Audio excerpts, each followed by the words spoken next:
الحمد لله رب العالمين والصلاة والسلام على سيد الأنبياء والمرسلين وعلى آله وصحبه ومن استنى بسنته إلى يوم الدين اللهم اجعلنا منهم ومن الذين آمنوا وعملوا الصالحات وتواصوا بالحق وتواصوا بالصبر آمين يا رب العالمين أما بعد فأعوذ بالله من الشيطان الرجيم ولئن مستهم نفحة من عذاب ربك ليقولن يا ويلنا إنا كنا ظالمين رب اشرح لي صدري ويسر لي أمري واحلل عقدة من لساني يفقهوا قولي آمين يا رب العالمين আমি আপনাদের আগেই সতর্ক করে দিচ্ছি, আজকের বক্তব্যটি যত তাড়াতাড়ি সম্ভব শেষ করার চেষ্টা করব, কিন্তু ৪৫ মিনিটের কমে শেষ করতে পারবো বলে মনে হয় না। আগেই বলে দিচ্ছি যেন আপনারা বিরক্ত না হয়ে পড়েন। আবারও বলছি, আমি আগেও আপনাদের দিক নির্দেশনা দিয়েছিলাম কিভাবে কোনো শব্দ না করে চুপি চুপি মসজিদ থেকে বের হয়ে যেতে হয়। পাশের দরজাগুলো দিয়ে কেউ চলে যেতে চাইলে যেতে পারেন, আমি মাইন্ড করব না। আজকে আমি ভয়ানক একটা ব্যাপার নিয়ে বক্তব্য শুরু করতে চাই। আমাদের ধর্ম হলো সত্য ধর্ম, আর সত্য সুখবর যেমন প্রদান করে তেমনি সাবধান বাণীও প্রদান করে। আমাদের সকল নবী রাসূলদের, বিশেষত রাসূলুল্লাহ সাল্লাল্লাহু আলাইহি সাল্লামকে আল্লাহ আযজা ওয়া জাল্লা বর্ণনা করেছেন মুবাশশিরান ওয়া নাযীরান, সুসংবাদদাতা ও সতর্ককারী। যদি কেউ শুধু সুসংবাদ প্রদান করেন তাহলে সে সাবধান বাণীর কথা ভুলে যাবে, আর যদি শুধু সতর্ক করতে থাকেন তাহলে সে এতই হতাশ হয়ে পড়ে যে মনে করে ভালো খবর বলতে আসলে কিছু নেই। বুঝতে পারলেন? আমি চেষ্টা করেছি এই ভারসাম্য রক্ষা করার। যেহেতু এই মাসটি প্রত্যাশার মাস, তাই আমি সুসংবাদের উপর একটু বেশি জোর দিয়েছি। আল্লাহ আযজা ওয়া জাল্লার প্রতি আমাদের আশা এবং ভালোবাসা বৃদ্ধি করার চেষ্টা করেছি, কিন্তু এই একই সময়ে এর মাঝে একটা ভারসাম্য থাকতে হবে। যদিও আজকের বক্তব্যের শেষ অংশে আসার খবর আছে, কিন্তু শুরু করছি এমন একটা জায়গা থেকে যা অতটা আশাব্যঞ্জক নয়। দেখুন, আমাদের পূর্বের জাতি বনী ইসরায়েলকে আল্লাহ কিতাব দান করেছেন।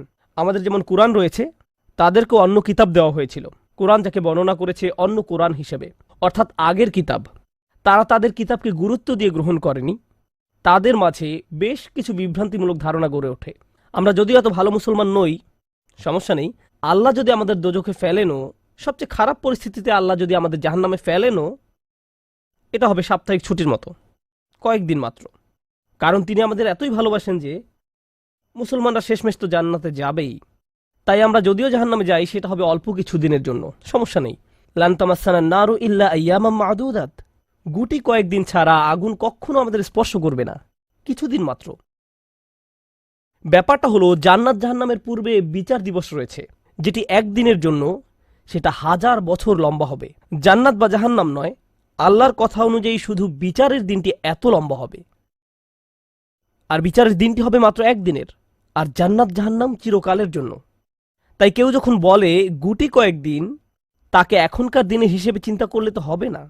বর্তমানে পৃথিবী তার অক্ষ বরাবর ঘুরে, আমরা সূর্যের উদিত হওয়া এবং অস্ত যাওয়া দেখি, কিন্তু কিয়ামতের দিন সূর্য, চাঁদ এবং পৃথিবীর সব কিছুকে ধ্বংস করে নতুন একটা ব্যবস্থাপনা তৈরি করা হবে। তাই আমরা এখন যেভাবে 24 ঘন্টার হিসেব করি, সেভাবে রাত দিনের হিসাব করলে তো চলবে না যখন আখিরাত শুরু হবে। চলুন তাহলে সবার আগে এই ধারণাটি আমাদের মাথা থেকে ফেলে দেই। কোরআনের বহু জায়গায় জাহান্নামের আলোচনা করা হয়েছে, কিন্তু আমি শুধু কোরআন থেকে একটি বর্ণনা আপনাদের সামনে উপস্থাপন করতে চাই। আমার মতে এটি আল কোরআনের জাহান্নামের সবচেয়ে গুরুত্বপূর্ণ বর্ণনা। কোরআনের একজন ছাত্র হিসেবে আমি মনে করি এই বর্ণনাটি জাহান্নাম সম্পর্কে জানার শুরু মাত্র। কেউ যদি এই বর্ণনাটি বুঝতে পারে, তাহলে সে জাহান্নাম সম্পর্কে যথেষ্ট জানে। আয়াতটি শুরু করা হয়েছে এই কথা বলে, ওয়ালা ইন মাসসাতহুম, এমনকি যদিও। যখন আমরা বাংলায় বলি যদি আমি সেখানে যাই, যদি আমি সেখানে যাই, তাহলে তোমার সাথে দেখা হবে। কিন্তু কেউ যখন বলে যদিও আমি যাই, এর মানে হলো যাওয়ার সম্ভাবনা ক্ষীণ। তাই আয়াতটি যদিও দিয়ে শুরু হওয়ার মাধ্যমে এমন কিছু ঘটার সম্ভাবনা কমিয়ে দিয়েছে। এভাবে বলার মাধ্যমে আল্লাহ কোনো কিছুর উপর জোর কমিয়ে দেন। সহজ কথায় তিনি বাক্যটিকে দুর্বল করে দিচ্ছেন। যদিও, যদিও কি? যদিও মাসসাতহুম, যদিও এটা তাদের স্পর্শ করে। আরবিতে মাসসা অর্থ কোনো কিছু যখন আপনাকে সামান্যতম স্পর্শ করে, যেমন কোনো মাছি যখন কোনো মতে স্পর্শ করে। যদি সেকেন্ডের জন্য স্পর্শ করে তখন তাকে বলা হয় মাস। সুতরাং এটা যদি তাদেরকে কোনো মতে স্পর্শ করে 1 সেকেন্ডের জন্য, মাসসাতহুম। এখন কি তাদের স্পর্শ করে? আপনারা হয়তো ভাবছেন আগুন যদি তাদের স্পর্শ করে। আল্লাহ বলছেন নাফহাতুন, একটা হালকা বাতাস যদি তাদের স্পর্শ করে। চলুন এই বাতাস নিয়ে একটু আলোচনা করা যাক। আরবিতে নাফহাতুন বলতে বোঝায় দরজা বন্ধ করলে যখন সামান্য একটু বাতাস এসে পড়ে, পর্দা নড়ে ওঠে, অথবা কেউ জানালা বন্ধ করলে যেভাবে হালকা বাতাসে পর্দা নড়ে ওঠে। এই বাতাসের যা বাহির থেকে ভেতরে আসে বা ভেতর থেকে বাহিরে যায়, দুই ধরনের আছে। একটি হলো লাফহা, লাম যোগে, আরেকটি হলো নাফহা। লাম যোগে লাফহা মানে বাতাসটি গরম, আর নুন যোগে নাফহা মানে বাতাসটি ঠান্ডা। আল্লাহ বলছেন এমনকি যদি ঠান্ডা বাতাস তাদেরকে স্পর্শ করে, যদি ঠান্ডা বাতাস তাদেরকে স্পর্শ করে তোমার প্রতিপালকের শাস্তি থেকে। তিনি এই আয়াতে জাহান্নাম কাউকে স্পর্শ করার কথা বলছেন না, তিনি এই আয়াতে আগুন কাউকে স্পর্শ করার কথা বলছেন না, তিনি এমনকি গরম বাতাস কাউকে স্পর্শ করার কথাও বলছেন না, তিনি আগুনের ঠান্ডা অংশের কথা বলছেন। আর এটা আপনাকে চিরকালের জন্য স্পর্শ করছে না। প্রসঙ্গত আমরা ফিজিক্সে পদার্থের 3টি অবস্থার কথা শিখেছি: সলিড, লিকুইড এবং গ্যাস। সলিড বা কঠিন কিছু যদি স্পর্শ করে আমরা তা অনুভব করতে পারি। এই মুহূর্তে গ্যাস আমাদেরকে স্পর্শ করছে, বাতাস এখন আমাদেরকে স্পর্শ করছে, আমরা এটা অনুভব করি না। আর এই আয়াতে আল্লাহ বর্ণনা করছেন কি তাদের স্পর্শ করছে? বাতাস তাদেরকে স্পর্শ করছে। কোন ধরনের বাতাস? অপেক্ষাকৃত গরম বাতাস নাকি ঠান্ডা বাতাস? ঠান্ডা বাতাস। ঠান্ডা বাতাস কোনো রকম তাদেরকে স্পর্শ করছে। এই আয়াতের সবচেয়ে উল্লেখযোগ্য বিষয় হলো, আমি একটু আগে নাফহা এবং লাফহার কথা বলেছিলাম। অন্য কথায় তারা এখনো জাহান্নামে প্রবেশ করেনি, তারা এর দিকে অগ্রসর হচ্ছে। আর জাহান্নামের অপেক্ষাকৃত ঠান্ডা বাতাস এসে কোনো মতে তাদেরকে স্পর্শ করল, তখন তাদের প্রতিক্রিয়া কি? চিৎকার করে বলে উঠবে, ইয়া ওয়াইলানা, হায়, সবচেয়ে কঠিনতম শাস্তি আমাদের জন্য শুরু হয়ে গেছে। ইন্না কুন্না যালিমিন, আমরা সব সময় অপরাধী ছিলাম। তারা সাথে সাথে তাদের সব অপরাধ স্বীকার করবে। যে কারণে এই আয়াতটি আমি সংক্ষেপে আপনাদের নিকট উপস্থাপন করলাম। প্রথমত, এই আয়াতে আল্লাহ জাহান্নামের শাস্তির অভিজ্ঞতা বর্ণনা করছেন না। আল্লাহ সকল বিশ্বাসীকে জাহান্নামের আগুন থেকে মুক্ত রাখুন। কিন্তু আল্লাহ এখানে বর্ণনা করছেন এমনকি জাহান্নামের আগুনের কাছে গেলে এবং ক্ষণিকের জন্য এর বাতাসের সামান্য স্পর্শ লাগলে একজন মানুষ চিন্তা করা শুরু করবে এর চেয়ে আর ভয়ঙ্কর কোনো শাস্তি হতে পারে না। এজন্যই আল্লাহ দোজখের আগুন সম্পর্কে বলছেন, ইন্নাহা সাআত মুস্তাকাররাও ওয়া মুকামা, নিশ্চয়ই তা অবস্থানস্থল ও আবাসস্থল হিসাবে কতই না নিকৃষ্ট। অল্প এবং বেশি যে কোনো সময়ের জন্য ওটা কত নিকৃষ্ট জায়গা। 1 সেকেন্ডের জন্য এটা ভাববেন না যে আমি তো খারাপ, আল্লাহ যদি আমাকে জাহান্নামে ফেলেনও এক সময় তো আমি এখান থেকে মুক্তি পাবো। এই ধরনের চিন্তাকে কখনো প্রশ্রয় দিবেন না।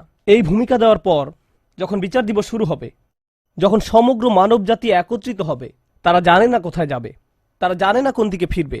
এই ঘটনা আসলে রাসূলুল্লাহ সাল্লাল্লাহু আলাইহি সাল্লামের একটি হাদিসে উল্লেখ করা হয়েছে এবং জ্ঞানের প্রতি মুসলমানদের আগ্রহ ছিল সব সময়। তো একবার কিছু মানুষ বিখ্যাত সাহাবী আনাস ইবনে মালিক রাদিয়াল্লাহু তাআলা আনহুর কাছে এলো, কারণ মানুষ লোকমুখে এই খবর পেয়েছিল যে আনাস এই হাদিসটি জানতেন, আর এটি অনেক বড় একটি হাদিস, বুখারী শরীফে বর্ণিত আছে। এই ঘটনা ঘটে রাসূলুল্লাহ সাল্লাল্লাহু আলাইহি সাল্লামের ইন্তেকালের পরে। তিনি বলেন, হাদ্দাসানা মুহাম্মাদুন সাল্লাল্লাহু আলাইহি ওয়াসাল্লাম। এখন আনাস রাদিয়াল্লাহু তাআলা আনহু কথা বলছেন। তিনি বলেন, রাসূলুল্লাহ সাল্লাল্লাহু আলাইহি সাল্লাম আমাদের বলেছেন, ইযা কানা ইয়াউমুল কিয়ামাতি মা জান্নাসু বা'দুহুম ফি বা'দ। মনোযোগ দিয়ে শুনুন। যখন বিচার দিবস শুরু হবে, মানুষ ঢেউয়ের মতো একে অপরের উপর আশ্রয় পড়বে, সর্বত্র বিশৃঙ্খলা, সবাই একে অন্যের দিকে ছুটতে থাকবে।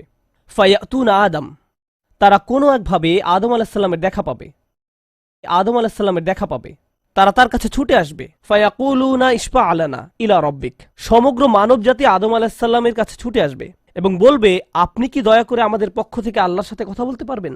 আমরা আল্লাহর ভয়ে ভীত। আপনি তো প্রথম মানুষ, আপনি তো সেই ব্যক্তি যাকে আল্লাহ ফেরেশতাদের সিজদা দিয়ে সম্মানিত করেছেন, আপনাকেই তো পছন্দ করা হয়েছে, আমরা সবাই আপনার সন্তান, আপনি আমাদের পিতা, তাই দয়া করে আমাদের জন্য আল্লাহর সাথে কথা বলুন, আমরা খুবই ভীত। এরপর তিনি বলবেন, ফায়াকুলু লাস্তু লাহা, তিনি বলবেন, আমি এর যোগ্য নই, আমি পারবো না। ফায়াকুলু লাস্তু লাহা ওয়ালাকিন আলাইকুম বিইব্রাহিম, তোমরা কেন ইব্রাহিমের সাথে কথা বলছো না? তোমাদের উচিত ইব্রাহিমের সাথে কথা বলা। অতএব মানব জাতি এখন কার খোঁজ করছে? ইব্রাহিম আলাইহিস সালাম। ফাইন্নাহু খলিলুর রহমান, তার কাছে যাও, কারণ তিনি রহমানের খুবই কাছের বন্ধু। ওয়াত্তাখাযাল্লাহু ইব্রাহিমা খলিলা, কুরআনে এসেছে আল্লাহ ইব্রাহিমকে তার বন্ধুরূপে গ্রহণ করেছেন। তাই ইব্রাহিমের কাছে যাও, তিনি তোমাদের সাহায্য করতে পারবেন। তারা ইব্রাহিমের কাছে যাবেন। ফায়াতুনা ইব্রাহিমা ফায়াকুলু লাস্তু লাহা, তারা ইব্রাহিমের কাছে গেলে তিনি বলবেন, আমি এর যোগ্য নই, আমাকে এই কাজের জন্য তৈরি করা হয়নি, আমি তোমাদের জন্য আল্লাহর সাথে কথা বলতে পারবো না। ওয়ালাকিন আলাইকুম বিমূসা, তোমরা কেন মূসা আলাইহিস সালামের কাছে যাচ্ছ না? তো মানব জাতি মুসা আলাইহিস সালামের কাছে দৌড়ে যাবে। ফা ইন্নাহু কালিমুল্লাহ, তিনি আল্লাহর সাথে অনেক কথা বলতেন। ওয়া কাল্লামাল্লাহু মুসা তাকলিমা, আর আল্লাহ মুসার সাথে কথা বলেছেন সরাসরি। সুতরাং তিনি যেহেতু আল্লাহর সাথে কথা বলতে অভ্যস্ত, আজকে তো কথা বলার উত্তম সময়, তিনি তোমাদের পক্ষ থেকে আল্লাহর সাথে কথা বলবেন। ফায়াতুনা মুসা ফায়াকুলু লাস্তু লাহা, মানব জাতি দৌড়ে মুসা আলাইহিস সালামের কাছে যাবে, তিনি বলবেন আমি এর যোগ্য না, আমি পারবো না। ওয়ালাকিন আলাইকুম বিঈসা, তোমরা ঈসা আলাইহিস সালামের কাছে কেন যাচ্ছ না? ফা ইন্নাহু রূহুল্লাহ ওয়া কালিমাতুহু, তিনি হলেন আল্লাহর দেওয়া রূহ এবং তিনি আল্লাহর কালিমা, আল্লাহর হুকুমে তিনি অলৌকিকভাবে জন্মগ্রহণ করেন। কুন ফায়াকুন, অতএব তিনি যেহেতু সকল রাসূলদের মাঝে বিশেষ মর্যাদার অধিকারী, তার কাছে যাও, তার সাথে কথা বলো। সকল মানুষ দৌড়ে ঈসা আলাইহিস সালামের কাছে যাবে। ফায়াকুলু লাস্তু লাহা, তিনি বলবেন আমি পারবো না, এই কাজ আমার জন্য নয়, আমাকে এই কাজের জন্য তৈরি করা হয়নি। তারপর তিনি বলবেন ওয়ালাকিন আলাইকুম বি মুহাম্মাদিন সাল্লাল্লাহু আলাইহি ওয়াসাল্লাম, মানব জাতি তোমাদেরকে মুহাম্মদ সাল্লাল্লাহু আলাইহি ওয়াসাল্লামের কাছে যেতে হবে। মানুষেরা তখন রাসূলুল্লাহ সাল্লাল্লাহু আলাইহি ওয়াসাল্লামের কাছে যাবে। এখন রাসূল সাল্লাল্লাহু আলাইহি ওয়াসাল্লাম আমাদের বলছেন ফায়াতুনি ফাআকুল, সবাই তখন আমার কাছে আসবে আর আমি তাদেরকে বলবো। এখন রাসূল সাল্লাল্লাহু আলাইহি ওয়াসাল্লাম আমাদের বলছেন আনা লাহা, আমার জন্য এই কাজ, আমি এই কাজের যোগ্য। আনা লাহা ফাআস্তাযিনু আলা রব্বি, প্রসঙ্গত আমি আপনাদেরকে আরো বলার পূর্বে বিচার দিনের একটা দৃশ্য হলো, আল্লাহ বলেন ইয়াউমা ইয়াকুমুর রূহু ওয়াল মালাইকাতু সাফফান লা ইয়াতাকাল্লামুনা ইল্লা মান আযিনা লাহুর রহমান ওয়া ক্বালা সাওয়াবা, যেদিন রূহ ও ফেরেশতাগণ সারিবদ্ধভাবে দাঁড়াবে, এমন এক সময় থাকবে যখন কেউ কথা বলতে পারবে না, এমন এক ধরনের নীরবতা, এমন নীরবতা বিরাজ করবে যার কথা মানবজাতি কোনোদিন শোনেনি, এমন ধরনের নীরবতার অস্তিত্ব কখনো কোনোদিন ছিল না। সেই রকম পিনপতন নীরবতায় আল্লাহ বলেন লা ইয়াতাকাল্লামুন, কেউ কথা বলতে পারবে না, ইল্লা মান আযিনা লাহুর রহমান, দয়াময় আল্লাহ যাকে অনুমতি দিবেন সে ব্যতীত, আর তিনি হলেন মুহাম্মদুর রাসূলুল্লাহ সাল্লাল্লাহু আলাইহি সাল্লাম। তিনি এমন সময়ে আল্লাহর কাছে আসবেন যখন সৃষ্টির কারো একটি শব্দ করারও অনুমতি থাকবে না, সৃষ্টির কারো কোনো আওয়াজ শোনা যাবে না। তিনি আল্লাহর সামনে এসে আল্লাহর কাছে কথা বলার অনুমতি চাইবেন। ফায়ুযানু লি, তিনি বলেন আমাকে কথা বলার অনুমতি দেওয়া হবে। ওয়ায়ুলহিমুনি মাহামিদা আহমাদাহু বিহা লা ইয়াহদুরুনিল আন, সেই দিন আল্লাহ আমাকে স্পেশাল একটি দোয়ার মাধ্যমে তার প্রশংসা, তার কৃতজ্ঞতা করা শেখাবেন, যেটি বিচার দিবসে আমাকে দেওয়া হবে, যা এর পূর্বে কাউকে দেওয়া হয়নি, কোনো সৃষ্টিকে দেওয়া হয়নি। এক স্পেশাল ওয়াহি রাসূলুল্লাহ সাল্লাল্লাহু আলাইহি সাল্লামকে দেওয়া হবে বিচার দিবসে, যা কোনো সৃষ্টিকে দেওয়া হয়নি। আর তিনি সেই দিন সে স্পেশাল উপায়ে আল্লাহর প্রশংসা করবেন, লা ইয়াহদুরুনিল আন, আর সেই ওহী এখনো আমার কাছে আসেনি, সেই দোয়া এখনো আমি জানি না। ফা আহমাদাহু বিতিলকাল মাহামিদ, তারপর আমি আল্লাহর দেওয়া সেই স্পেশাল বাক্যগুলোর মাধ্যমে আল্লাহর প্রশংসা করব। ওয়া আখিরু লাহু সাজিদান, আমি সেই বাক্যগুলো উচ্চারণ করার পর আল্লাহর সমীপে সিজদায় অবনত হব। কিয়ামতের দিনে দৃশ্যপটে রাসূলুল্লাহ সাল্লাল্লাহু আলাইহি সাল্লাম এমন জায়গায় থাকবেন, এই অবস্থাকে বলা হয় মাকামা মাহমুদা, একটা স্টেশন, অথবা বলতে পারেন এমন একটা স্টেজ যা প্রশংসিত, আর মানবজাতি সেটা প্রত্যক্ষ করবে। আমরা সবাই এটা দেখতে পাবো, আমরা সবাই তখন নিশ্চুপ থাকব, আর তিনি সিজদায় পড়ে যাবেন। তিনি যখন সিজদায় পড়ে যাবেন তখন আল্লাহ আযজা ওয়া জাল্লা তার সাথে কথা বলবেন। এতক্ষণ তিনি আল্লাহর সাথে কথা বলছিলেন, এখন আল্লাহ আযজা ওয়া জাল্লা তার সাথে কথা বলবেন। তিনি কি বলবেন? ইয়া মুহাম্মদ ইরফা রাসাকা, তিনি বলবেন মুহাম্মদ তোমার মাথা উত্তোলন করো। ওয়াকুল, বলো, ইউসমা আলাকা, তোমার কথা শোনা হবে। শুধু যে আল্লাহ তার কথা শুনবেন তা নয়, বরং বিচার দিনে উপস্থিত সবাই তার কথা শুনতে পাবে। ইউসমা আলাক, তারপর আল্লাহ বলেন ওয়াসাল তুতা, চাও তোমাকে দেওয়া হবে, তুমি যা চাও দেওয়া হবে। কিয়ামতের দিন আল্লাহর একটি সৃষ্টি কেমন পজিশনে থাকলে আমরা সবাই যখন আল্লাহর নিকট ভিক্ষা চাচ্ছি, আতমিম লানা নূরানা ওয়াগফির লানা, হে আমাদের পালনকর্তা, আমাদের নূরকে পূর্ণ করে দিন এবং আমাদেরকে ক্ষমা করুন, এই কথা বলে আমরা আল্লাহ আযজা ওয়া জাল্লার কাছে কাকুতি মিনতি করতে থাকব। আর এখানে আল্লাহ তার এই সৃষ্টিকে বলছেন তুমি চাও, তুমি যা চাও আমি দিব, সাল তুতা। এই হলো আমাদের রাসূল সাল্লাল্লাহু আলাইহি সাল্লাম। তারপর আল্লাহ বলবেন ওয়াশফা, তুমি যদি কারো পক্ষ থেকে কথা বলতে চাও, তুমি যদি কারো ব্যাপারে সুপারিশ করতে চাও, যাও সুপারিশ করো। তুশাফা, আমি তোমাকে অন্য মানুষদের পক্ষ হয়ে কথা বলার অধিকার দিলাম। তুশাফা, এই গ্যারান্টি আল্লাহ তার রাসূল সাল্লাল্লাহু আলাইহি সাল্লামকে দিয়েছেন। ফাকুলু ইয়া রব, তখন আমি বলবো ইয়া রব, উম্মতি উম্মতি, তিনি সর্বসাকুল্যে এই কথা বলবেন, এটাই তার সম্পূর্ণ বাক্য, আমার উম্মাহ আমার উম্মাহ, আমার মানুষ আমার মানুষ। কিয়ামতের দিন সবাই বলবে নাফসি নাফসি, আমি নিজে আমি নিজে আমি নিজে। আল্লাহর নবীরা যারা মানুষকে আল্লাহর দ্বীনে আনার জন্য দিবারাত্রি পরিশ্রম করে গিয়েছেন, যেমন ইব্রাহিম আলাইহিসসালাম, যার এই দুনিয়ায় থাকাকালীন সময়ে শুধু একটাই উদ্বেগ ছিল মানুষের মুক্তি। বিচারের দিনে তিনি বলবেন, না, যাও অন্য কোথায় যাও, যাও মুসার সাথে কথা বলো। মুসা আলাইহিসসালাম, যিনি বনি ইসরাইল নিয়ে চিন্তিত ছিলেন, তিনি বলবেন, না, যাও ঈসার সাথে গিয়ে কথা বলো। আর আমাদের রাসূল সাল্লাল্লাহু আলাইহি সাল্লাম বলবেন, প্রসঙ্গত কোরআনে কিয়ামত দিবসের যে ভয়াবহতার কথা বর্ণনা করা হয়েছে তা একবার চিন্তা করে দেখুন। ইয়াউমা তারাউনাহা তাযহালু কুল্লু মুরদিআতিন আম্মা আরদাআত। প্রত্যেক মা যে তার বাচ্চাকে দুধ খাওয়াচ্ছে তার বাচ্চাকে ফেলে দিবে, যেন সে কিছুই না। ইয়াফিরুল মারউ মিন আখিহি ওয়া উম্মিহি ওয়া আবিহি। সেদিন মানুষ তার ভাইয়ের কাছ থেকে পালাবে, মায়ের কাছ থেকে পালাবে, বাবার কাছ থেকে পালাবে। ওয়া সাহিবাতিহি ওয়া বানিহি। তার স্ত্রীর কাছ থেকে পালাবে, ছেলেমেয়ের কাছ থেকে পালাবে। আপনাদের কেউ কেউ হয়তো ইতিমধ্যে স্ত্রীর কাছ থেকে পালিয়ে বেড়ান, তাই আপনাদের কাছে হয়তো এটা অতটা ভীতিপ্রদ নয়।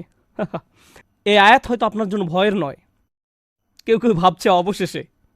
যাই হোক, সমস্ত গুরুত্বের সাথে সেই দিন সবাই কাকে নিয়ে উদ্বিগ্ন থাকবে? নিজেকে নিয়ে। প্রকৃতপক্ষে সেদিন প্রত্যেক ব্যক্তি বলবে, ওমান ফিল আরদি জামিআ সুম্মা ইউনজিহ।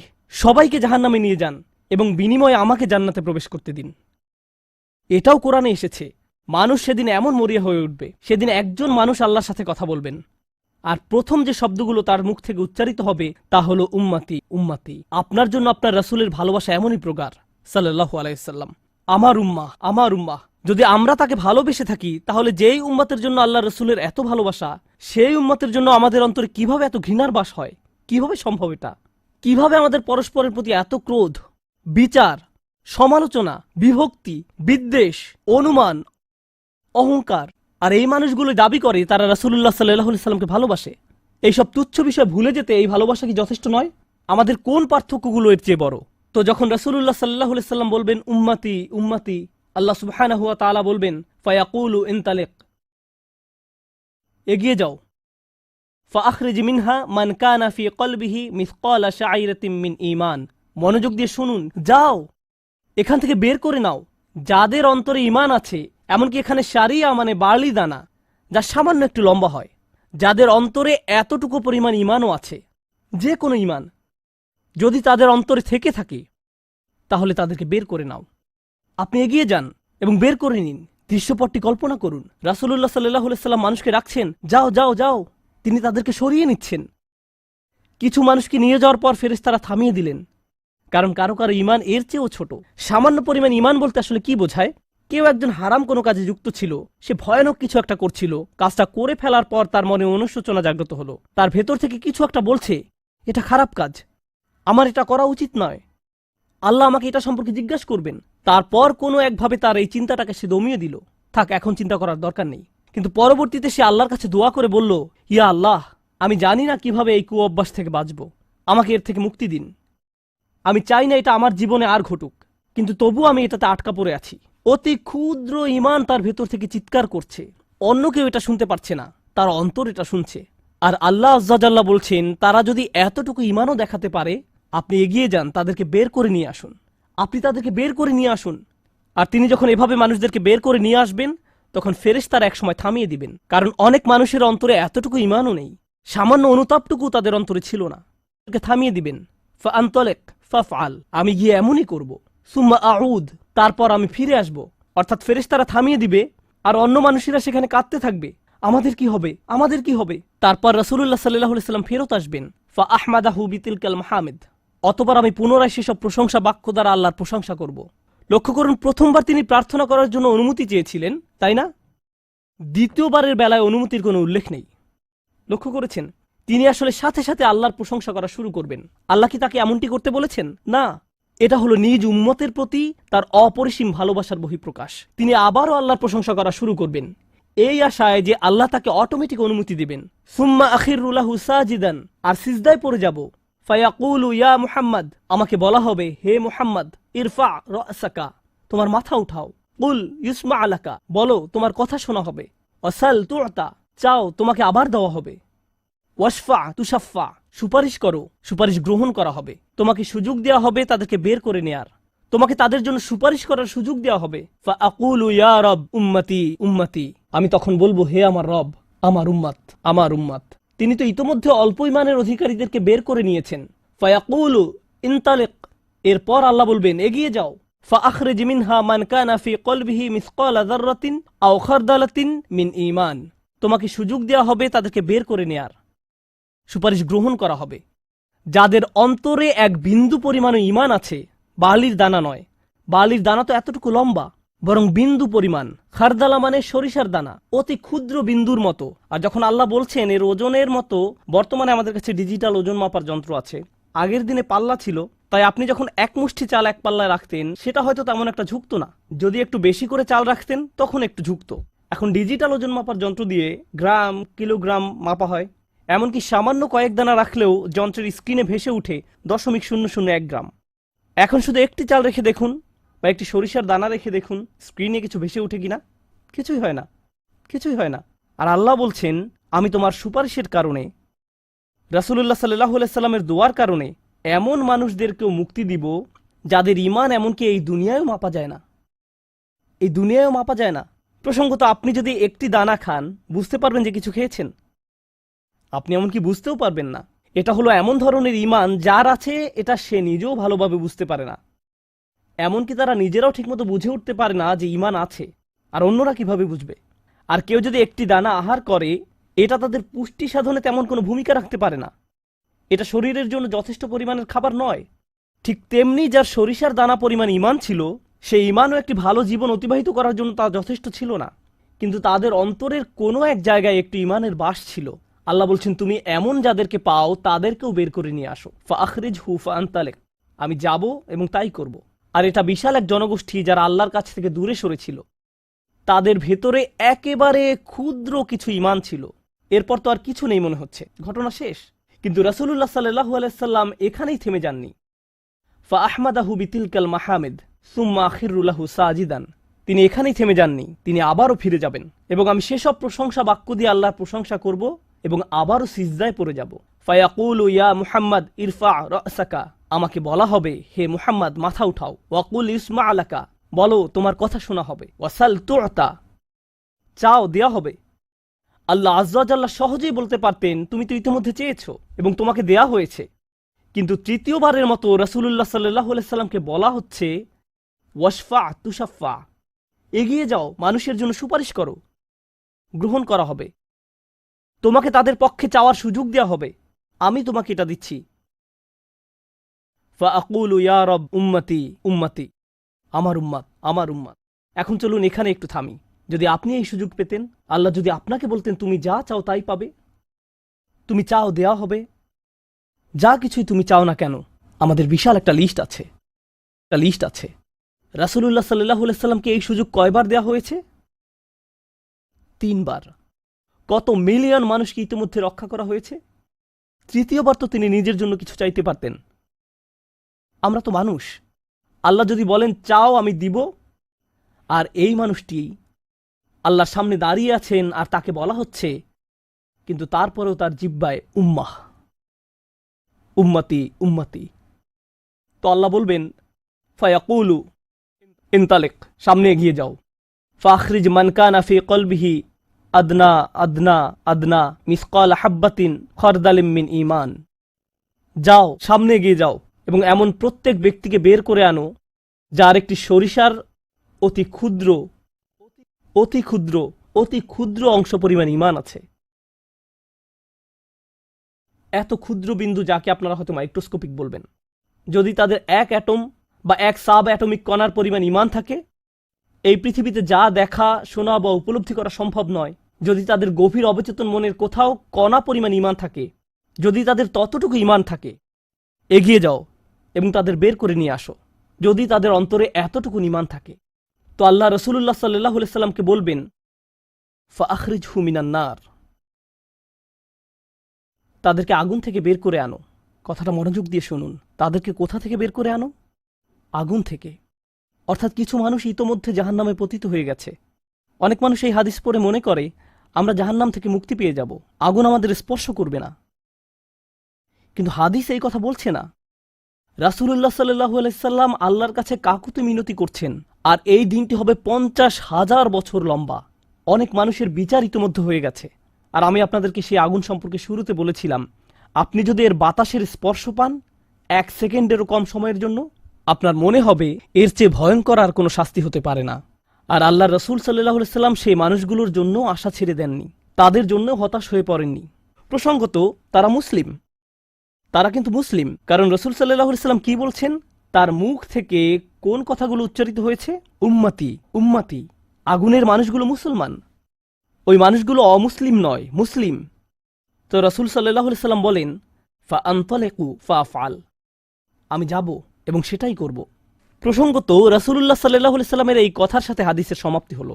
আনাস ইবনে মালিক রাদিয়াল্লাহু তাআলা আনহু তার কাছে আসা লোকদেরকে এতটুকু বর্ণনা করলেন, ফাকুলতু লিবাদি আসহাবিনা, হযরত আনাসের কাছে হাদিস শিখতে আসা একজন বলল, আমি আমার কিছু সঙ্গীকে বললাম, লাউ মারারনা বিল হাসান ওয়া হুয়া মুতাওয়ারিন ফি মানজিলি আবি খলিফা, চলো আমরা হাসান বসরির কাছে যাই।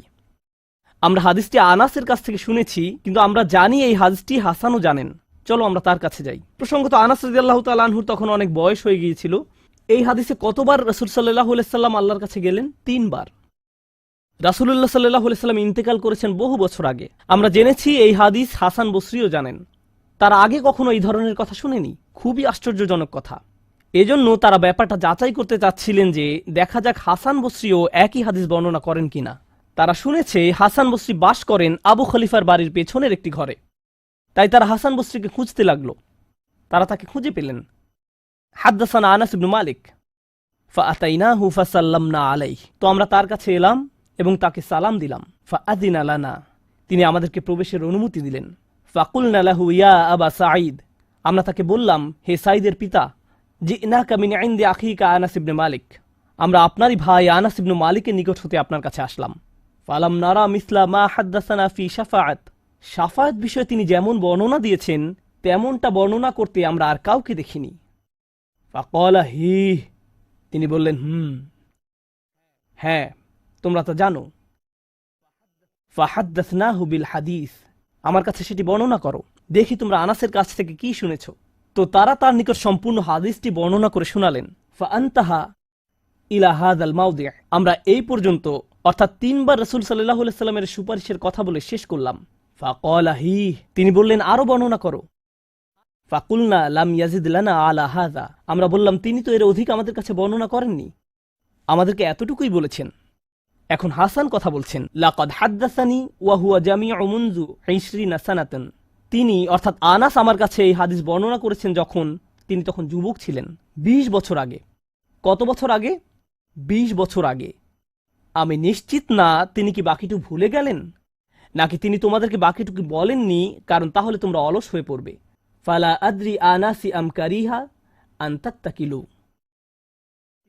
তিনি এরপর বললেন এই হাদিসের চতুর্থ একটি অংশ আছে, আর আমি নিশ্চিত নই তোমাদের বলা উচিত কিনা, কারণ তার এখন বয়স বেশি হয়েছে, তার স্মরণশক্তি ওইভাবে কাজ করছে না, কিন্তু আমার সন্দেহ তিনি তোমাদের বলেননি কারণ তোমরা এতে অলস হয়ে পড়বে। তারা বলল, ইয়া আবা সাঈদ হাদ্দাসানা, আপনি কি আমাদেরকে এটা বলতে পারেন? আমরা আসলেই জানতে চাই। ফাদহিকা, তিনি হাসতে শুরু করলেন। ফাকালা খুলিকাল ইনসানু আজুলা, তিনি কোরআনের একটি আয়াত উল্লেখ করে বললেন, মানুষকে সৃষ্টি করা হয়েছে তাড়াহুড়া প্রবণ করে। মা যাকারতুহু ইল্লা ওয়া আনা আদরি আন উহাদ্দিসুকুম হাদ্দাসানি কামা হাদ্দাসাকুম বিহি, আমি তো বর্ণনার উদ্দেশ্যেই তোমাদের কাছে বিষয়টি উল্লেখ করলাম। তিনি তাদেরকে উৎসুক করে তুলেছিলেন, আমি তোমাদেরকে বলবো তিনি তোমাদের নিকট যা বলেছেন তা সত্য। হাসান আরও বলেন, রাসূলুল্লাহ সাল্লাল্লাহু আলাইহি সাল্লাম বলেন, এরপর আমি চতুর্থবারের মতো ফিরে আসব। ফা আহমাদাহু বিতিলকাল মাহামিদ, এবং সেসব প্রশংসা বাক্য দিয়ে আল্লাহর প্রশংসা করব, যে বাক্যগুলো আল্লাহ আমাকে দিয়েছেন, যা অন্য কোন সৃষ্টিকে এর পূর্বে দেয়া হয়নি, এবং সিজদায় পড়ে যাব। সুম্মা আখিরু লাহু সাজিদান, তখন বলা হবে, ফায়ুকালু ইয়া মুহাম্মদ ইরফা রাসাকা, হে মুহাম্মদ মাথা উঠাও। ওয়াকুল ইউসমা, বলো তোমার কথা শোনা হবে। ওয়াসাল তুতা, চাও দেয়া হবে। ওয়াশফা তুশাফা, শাফায়াত করো গ্রহণ করা হবে। এই সময়ে এসে এতটুকুর চেয়ে ছোট ঈমানও আর অবশিষ্ট নেই, সকল সম্ভাব্য ঈমানওয়ালাদের মুক্তি হয়ে গেছে। আদনা আদনা আদনা মিসকাল হাব্বা, সবাই মুক্তি পেয়ে গেছে। ফাআকুলু ইয়া রব ইযান লি ফি মান ক্বালা লা ইলাহা ইল্লাল্লাহ, এখন রাসূলুল্লাহ সাল্লাল্লাহু আলাইহি সাল্লাম বলেননি উম্মতি, এইবার তিনি উম্মতি বলেননি, তিনি বলছেন হে আমার প্রতিপালক, আমাদেরকে তাদের সম্পর্কে শাফায়াত করার অনুমতি দান করুন যারা বলেছে লা ইলাহা ইল্লাল্লাহ। যে এমনকি এই কথা বলেছে, আচ্ছা ঠিক আছে, আমার মনে হয় একজন সৃষ্টিকর্তা আছেন। একটি কলেজ ক্যাম্পাসে হয়তো একদল ছাত্র মুসলিম ছাত্রদের সাথে আলোচনা করছে। তখন একজন বলল, আচ্ছা ঠিক আছে, দার্শনিক দৃষ্টিকোণ থেকে মেনে নিলাম একজন ঈশ্বর রয়েছেন। ঠিক আছে, আমি মানলাম যে একজন ঈশ্বর আছেন। আমি বলছি না যে আমি মুসলিম। যদি উপাসনা করতেই হয় তাহলে শুধু এক ঈশ্বরের উপাসনা করতে হবে। তাদের অন্তরে কোনো অনুভূতি নেই, তারা কারো ইবাদত করছে না, তারা শুধু এই উপসংহারে পৌঁছেছে। প্রসঙ্গত এই ধরনের একটা সাদৃশ্য পাওয়া যায় সূরা হুজরাতের একটা আলোচনায়। আল্লাহ বলছেন, ফাকালাতিল আরাবু আমান্না কুল লাম তুমিনু ওয়ালাকিন কুলু আসলামনা। বেদুইনরা বলে আমরা ঈমান এনেছি। বলো তোমরা ঈমান আনোনি, বরং তোমরা বলো আমরা আনুগত্য স্বীকার করেছি। তোমরা শুধু ইসলামের প্রাথমিক ধারণা গ্রহণ করেছ। ধারণা থাকে এখানে, আর ঈমান কোথায় থাকে? যাদের অন্তরে কিছু ঈমান ছিল তাদের ইতোমধ্যে নেওয়া হয়ে গেছে। এখন যাদের মাথায় কিছু ধারণা ছিল যে একজন রব আছেন, তারা কোনোদিন ধর্ম প্র্যাকটিস করেনি, তারা ধর্মীয় কোনো কাজই করেনি, তারা শুধু এই ধারণা মেনে নিয়েছিল যে শুধু একজন প্রভুর উপাসনা করতে হবে। রাসূলুল্লাহ সাল্লাল্লাহু আলাইহি সাল্লাম বলছেন, যে কেউ এই সিদ্ধান্তে আসবে যে কেউ বলবে লা ইলাহা ইল্লাল্লাহ, তার জন্য শাফায়াত করার অনুমতি দান করুন। আল্লাহ বলবেন, ফায়াকুলু ওয়া ইজ্জাতি ওয়া জালালি ওয়া কিবরিয়াই ওয়া আযীমাতি। আল্লাহ বলবেন, আমি আমার কর্তৃত্বের শপথ করছি, আমি আমার স্বীয় গৌরবের শপথ করছি, আমি আমার বরত্বের শপথ করছি, আমি আমার মহত্বের শপথ করছি। লা উখরিজান্না মিনহা মান ক্বালা লা ইলাহা ইল্লাল্লাহ। আমি স্বয়ং অবশ্যই তাদের সবাইকে জাহান্নাম থেকে বের করব যারা বলেছে লা ইলাহা ইল্লাল্লাহ, তোমার এই সুপারিশের কারণে। সাল্লাল্লাহু আলাইহি সাল্লাম। জাহান্নাম কতটা ভয়ঙ্কর তার একটা ছোট্ট নমুনা দিয়ে আমি আজকের আলোচনা শুরু করেছিলাম। এখন সব শেষে রাসূলুল্লাহ সাল্লাল্লাহু আলাইহি সাল্লাম আমাদের জন্য এই শাফায়াত করছেন। এই হাদিসটি অন্যতম গুরুত্বপূর্ণ একটি হাদিস। এমনকি ২০ বছর পরে আনাস ইবনে মালিক এখন বৃদ্ধ হয়ে গেছেন, মানুষ তখনও তার কাছে শাফায়াত বিষয় জানতে এসেছেন। এমনকি আজকের দিনেও এই হাদিসটি অন্যতম শক্তিশালী একটি হাদিস, এবং অন্যতম এই জন্য যে ভুলভাবে ব্যবহার করার একটি বক্তব্য রাসূলুল্লাহ সাল্লাল্লাহু আলাইহি সাল্লামের। কখনোই এর অপব্যবহারের চিন্তাও করবেন না। এটা ফ্রি হয়ে যাওয়ার লাইসেন্স নয়। যদি আমরা মনোযোগের সাথে পড়ি তাহলে আমরা বুঝব যে আল্লাহ এমন মানুষদেরকে জাহান্নাম থেকে বের করে আনার জন্য অনুমতি দেবেন যাদের ঈমান যথেষ্ট ছিল না, যাদের সৎ কাজ যথেষ্ট ছিল না। পক্ষান্তরে এমন অনেক মানুষ থাকবে যাদের অন্তরে ঈমান আছে, যাদের ডান হাতে সৎ কাজ আছে, আর এই সৎ কাজগুলো বিচারের দিনে আলোতে পরিণত হবে। হৃদয়ের ঈমান ও বিচারের দিনে জ্যোতিতে পরিণত হবে। ইয়াসআ নূরুহুম বাইনা আইদিহিম ওয়া বিআইমানিহিম। তাদের বুকের ভেতর থেকে আলো ছুটতে থাকবে, এবং তাদের ডান হাত থেকে এই আলো টর্চে পরিণত হবে, গাড়ির হেডলাইটের মতো। চারপাশে থাকবে অন্ধকারাচ্ছন্ন, আর আপনি জান্নাতের দিকে ছুটতে থাকবেন। আপনাকে জাহান্নাম অতিক্রম করে যেতে হবে, এটা আল্লাহর নির্দেশ। ওয়া ইম মিনকুম ইল্লা ওয়ারিদুহা। জান্নাতে যেতে হলে সবাইকে জাহান্নাম অতিক্রম করে যেতে হবে, সবাইকে, এর কোনো ব্যতিক্রম নেই। আর এই ব্রিজ অতিক্রম করতে হলে আপনার আলো লাগবে। যদি আলো না থাকে তাহলে পড়ে যাবেন। তো মানুষ যখন হেঁটে যাচ্ছে তখন অনেকের এত পরিমাণ আলো থাকবে যেন মক্কা থেকে সিরিয়া দেখা যাচ্ছে, আর কারো কারো এত অল্প পরিমাণ আলো থাকবে যে তারা কোনো মতে পায়ের সামনের কিছু অংশ দেখতে পাবে, কারণ তাদের ঈমান দুর্বল ছিল। কিন্তু এই হাদিস এমন মানুষদের সম্পর্কে নয় যাদের সামান্য কিছু আলো থাকবে বা অনেক বেশি আলো থাকবে। এই হাদিস এমন মানুষদের সম্পর্কে যাদের আলো এত স্বল্প পরিমাণ যে এটি দিয়ে কিছুই দেখা যাচ্ছে না, আর যাদের আলো আছে তারা আল্লাহর কাছে ভিক্ষা করতে থাকবে, রব্বানা আতমিম লানা নূরানা ওয়াগফির লানা। আমাদেরকে আমাদের আলো পূর্ণ করে দিন, ব্যাটারি যেন শেষ হয়ে না যায়। আমাদেরকে জান্নাতের গেটে পৌঁছে দিন, আমাদেরকে ক্ষমা করে দিন। আমরা আল্লাহর কাছে ভিক্ষা চাচ্ছি যেন তিনি আমাদের কপালে রাসূলুল্লাহ সাল্লাল্লাহু আলাইহি সাল্লামের শাফায়াত জুড়ে দেন। তিনি যেন আমাদেরকে তাদের অন্তর্ভুক্ত করেন যারা আরশের ছায়ায় থাকবে। আমরা আল্লাহর কাছে প্রার্থনা করছি তিনি যেন আমাদেরকে তাদের অন্তর্ভুক্ত করেন যাদেরকে এমনকি জাহান্নামের আগুনের ঠান্ডা বাতাসও স্পর্শ করবে না। আমরা আল্লাহর কাছে দোয়া করছি তিনি যেন আমাদেরকে তার রাসূলের অনুগত উম্মায় পরিণত করে দেন। তাদের অন্তর্ভুক্ত নয় যাদের ব্যাপারে তিনি অভিযোগ করবেন, বরং তাদের অন্তর্ভুক্ত করুন যাদের জন্য তিনি সুপারিশ করবেন। আগেরবার আমি বলেছিলাম একদল মানুষ সম্পর্কে রাসূলুল্লাহ সাল্লাল্লাহু আলাইহি ওয়াসাল্লাম অভিযোগ করবেন, ইন্না কওমি ইত্তাখাযু হাযাল কুরআনা মাহজুরা। হে আমার রব, নিশ্চয়ই আমার কওম এই কোরআনকে পরিত্যাজ্য গণ্য করেছে। আমরা তাদের অন্তর্ভুক্ত হতে চাই না। আমরা তাদের অন্তর্ভুক্ত হতে চাই যাদের জন্য তিনি আল্লাহর কাছে সুপারিশ করবেন। আল্লাহ যেন আমাদের সবাইকে তার রাসূলের শাফায়াতের যোগ্য করে দেন। আমি দোয়া করছি আমরা প্রত্যেকে যেন আমাদের রাসূলের সুন্দর দ্বীনের প্রতিনিধিত্ব করতে পারি, আর তার জন্য আমাদের অন্তরে যে ভালোবাসা রয়েছে তা যেন আমাদের পরস্পরের আচার ব্যবহারের মাঝেও প্রতিফলিত হয়। বারাকাল্লাহু লি ওয়া লাকুম ফিল কুরআনিল হাকিম ওয়া নাফা'নি ওয়া ইয়্যাকুম বিল আয়াতি ওয়াজ যিকরিল হাকিম।